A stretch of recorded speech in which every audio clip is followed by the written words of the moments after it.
निश्चित रूप से वो ये भगदड़ चालू है। आप देखिए कि जितने कद्दावर नेता थे, कांशीराम जी के साथ काम करने वाले जो मिशनरी लोग थे, वो अधिकांशतः समाजवादी पार्टी के साथ शामिल हो चुके हैं या कांग्रेस में गए हैं, कुछ तो बीजेपी तक में चले गए। और उसकी वजह ये है, मैं इस बात को मानता हूं कि जो बीजेपी में गए हैं, जो कांग्रेस में गए हैं, निश्चित तौर पर वो कभी नहीं जा सकते थे। उन्हें बहुत सारे चीजों से समझौता करना पड़ा होगा, अपनी आइडियोलॉजी से खास करके। और मायावती ने जहां उस पूरे बहुजन की राजनीति को पहुंचा दिया है। अनिल सिन्हा जी जो कह रहे हैं कि ये जो पराभव है दलित राजनीति का, वो बहुत खेदजनक है निश्चित तौर पर। लेकिन वो खुद मायावती के कारण हुआ है।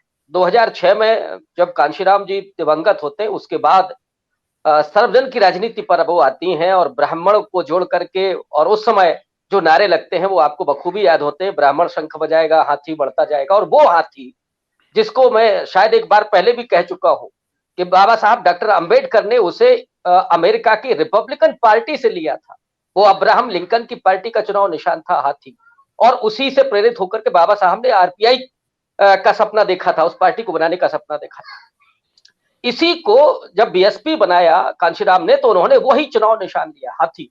और उस हाथी को जो मुक्ति का प्रतीक था, अब्राहम लिंकन का मतलब है जिन्होंने दासता से मुक्ति दिलाई, तो वो मुक्ति का प्रतीक हाथी 2007 में आकर के ब्राह्मणवाद के प्रतीक के रूप में तब्दील होने लगा। वो शुरुआत थी, लेकिन जब हमने अभी देखा जो 2022 का चुनाव होने जा रहा है, और जब ब्राह्मणों की नाराजगी का सवाल उठा, और मैं तो मानता हूं कि वो पूरा नैरेटिव था, उस नैरेटिव को साधने में उसके जाल में जो सपा भी फंसी, बीएसपी भी फंसी, लेकिन मायावती ने जिस तरह का सामाजिक इंजीनियरिंग करने की कोशिश की, वो बहुत मुझे लगता है कि खेदजनक है, और सवालिया निशान के घेरे में भी है।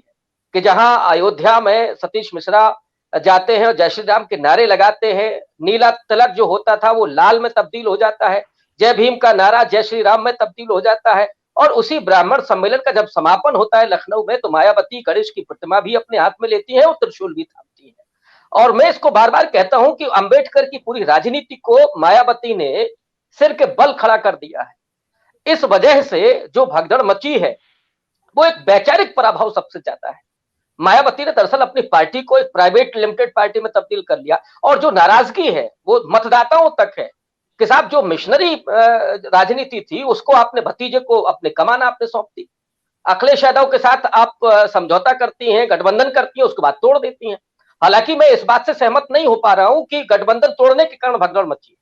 गठबंधन मायावती ने हमेशा तोड़ा है किसी भी राजनीतिक दल के साथ, लेकिन जो वैचारिक पराभव हुआ उसने सबसे ज्यादा नुकसान पहुंचाया मायावती को।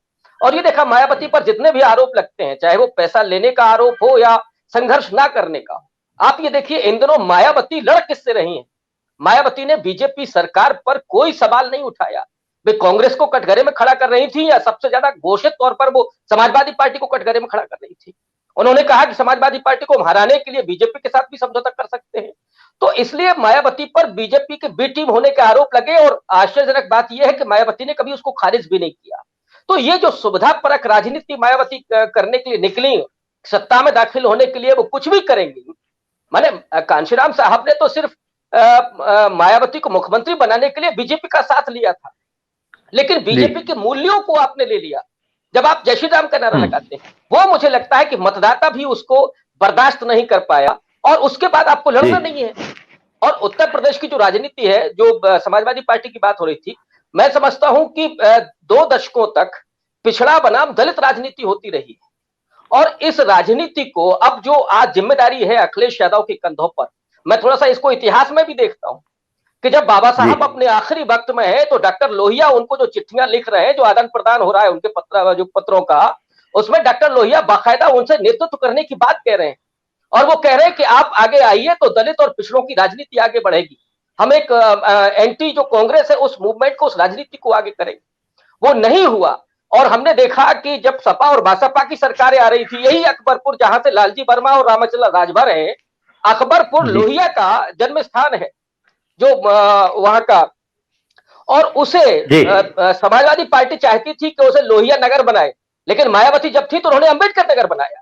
तो ये जो राजनीतिक कश्मकश थी दोनों की, उसको आज यहां तक पहुंचा दिया है मायावती ने कि जहां उनके सारे विधायक टूट करके आ रहे हैं, अब ये निश्चित तौर पर अखिलेश यादव के कंधों पर ये जिम्मेदारी है। और जिम्मेदारी इसलिए मैं कह रहा हूं कि अपने पिछले उन्होंने रिजीम में जो किया था, चाहे वो प्रमोशन में आरक्षण को उन्होंने वापस किया और उससे दलित समाज बहुत नाराज रहा सपा से, लेकिन इन दिनों अखिलेश यादव ने ये आश्वासन दिया कि साहब वो हमसे गलती हुई थी। और मुझे लगता है कि उससे प्रभावित होकर के उन्होंने अंबेडकर का नाम लेना शुरू किया, अंबेडकर की तस्वीर अपने पार्टी कार्यालय में लगाई। इससे मुझे लगता है कि उस बहुजन समाज में ये विश्वास गया कि साहब अब मायावती तो वो चूंकि अब है ही नहीं लड़ाई में, तो कांग्रेस और बीजेपी उस तरह से हमारे साथ नहीं आएगी, अखिलेश हमारी सुरक्षा करेंगे और हमारे बाबा साहब के मूल्यों को उनको आगे बढ़ाएंगे।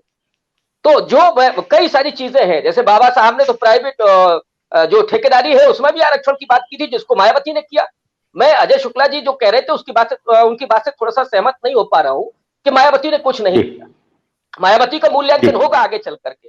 उन्होंने विचारधारा को जिस तरह से सिर के बल खड़ा किया है, निश्चित रूप से वो आलोचना की पात्र होंगे, लेकिन उन्होंने अपने कार्यकाल में जो बैकलॉग की भर्तियां की, जो आरक्षण का विस्तार किया, जो प्रमोशन में आरक्षण दिया और जो स्वाभिमान पैदा किया। मैं दलितों के 3000 साल के उस पूरे पराभव के इतिहास को देखते हुए लोगों के भीतर आत्मविश्वास पैदा कर देना भी कोई बड़ी कम वो नहीं है, ये बहुत बड़ी उपलब्धि है।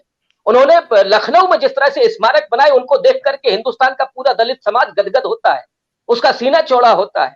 लोग डरते थे, वरना दलित समाज तो पिछले 3000 साल से डरता ही आ रहा है, दबता ही आ रहा है। तो मायावती के उस रिजिम का भी मूल्यांकन होगा, लेकिन जिस तरह से उन्होंने आइडियोलॉजी से अपने आप को बेदखल किया है और संघर्ष करना छोड़ दिया है और अपनी पूरे पार्टी को अपने भतीजे में कन्वर्ट कर दिया है, तो जो उन्होंने अपने घर का बना लिया, इस वजह से आज लोग उनको छोड़ करके जा रहे हैं। और जिस बात की आप कह रहे हैं, जाटव समाज भी मायावती को छोड़ रहा है। सत्य हिंदी का ऐप डाउनलोड करें गूगल प्ले स्टोर पर।